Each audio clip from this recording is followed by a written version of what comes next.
There was one thing that the CIA intelligence people always made clear, which is you cannot trust the Russians.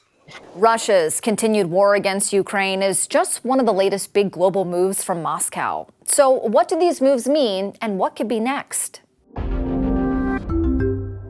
The situation in Ukraine has to do with fundamental threats to our security. That's just one of many reasons Russian President Vladimir Putin has given for invading Ukraine 3 years ago. It's also just one of the major global moves made by the Russians, including repeatedly violating NATO airspace, interfering in global elections, and cozying up to some new allies. His main goal is to undermine the United States of America, to undermine democracies in the world. If I'm president, I will have that war settled in one day, 24 hours.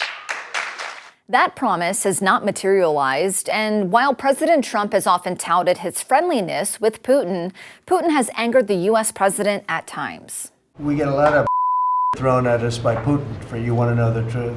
He's very nice all the time, but it turns out to be meaningless. Everything I know about Putin, both from intelligence as well as my own experiences, is that Putin cannot be trusted. While Trump has met with both Putin and Ukrainian President Volodymyr Zelensky separately, he has attempted to get them in a room together. We need to give Putin an off-ramp, some way to get out of Ukraine. I don't think he's going to get that from Donald Trump.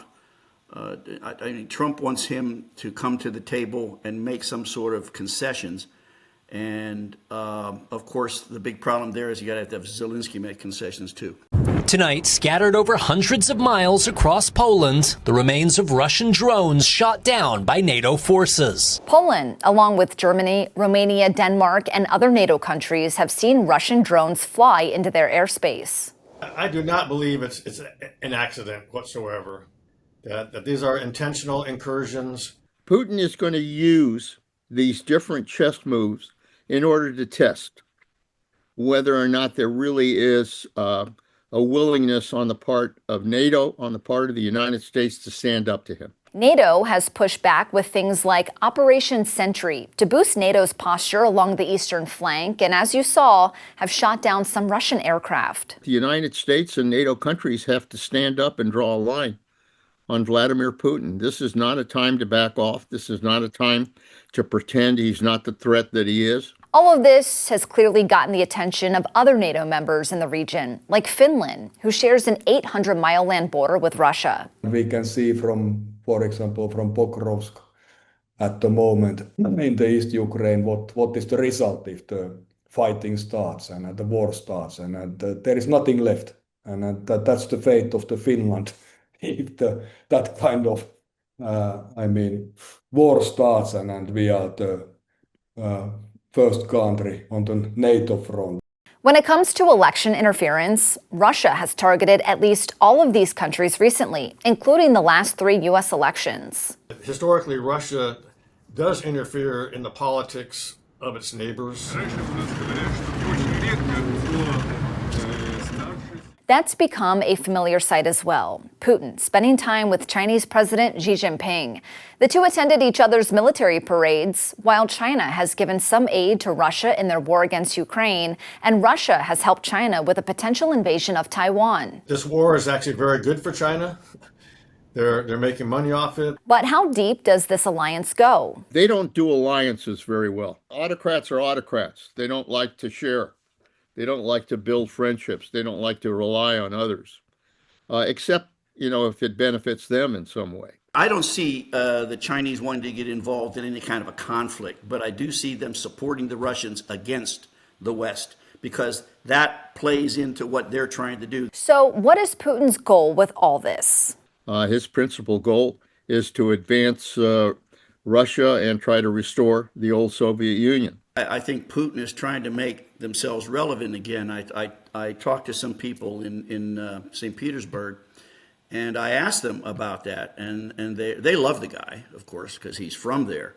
And they said, no, he's bringing Russia back into the forefront. I think it's mostly posturing to show NATO particularly and all its friends that it's not going to be intimidated. It's not going to back down. Every expert we spoke with highlighted America's role in pushing back against Russian aggression. But what America plans to do is not always clear. I would say in one sentence that at the moment the perception is that the United States is unpredictable. There's that old theory that,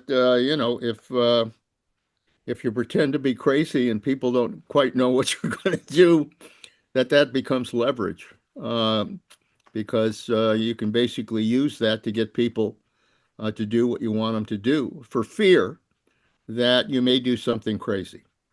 And there's something to that. I mean, I think Trump has been doing that ever since he was a developer. The experts all agreed on one thing. The U.S. needs to maintain their alliances. Every president, whether they were Republican or Democrat, pretty much had the same principles when it came to foreign policy. They had different views, different approaches, but they had some fundamentals that they all abided by. And that was the importance of U.S. leadership, the importance of alliances, the importance of maintaining strong military strength, and the importance of doing what's right in the world. Maintaining the flow of arms and financial support to Ukraine is absolutely vital to the survival of Ukraine and to showing Russia that there is Western resolve, and it's there for the long term. So what comes next? For the Trump administration, ending the Ukraine war is priority, but peace has been a tough sell. There was one thing that the CIA intelligence people always made clear, which is you cannot trust the Russians. I can remember, the meetings at CIA where they would say, you can play nice, but deep down, you got to remember they're going to screw you if they get a chance. And what's the next move from the Russians? I think he has designs on the Baltics, but I think the NATO charter is going to prevent him from doing that. If he had this much trouble with Ukraine, there's no way he wants to take on NATO. I strongly doubt that Russia is going to attack to Poland or to Finland or to even not to any Baltic states. Not now and not next year. Whatever comes next, Panetta said continued cooperation and dialogue will remain important. If you're willing to work with people, if you're willing to be involved, you can make good things happen.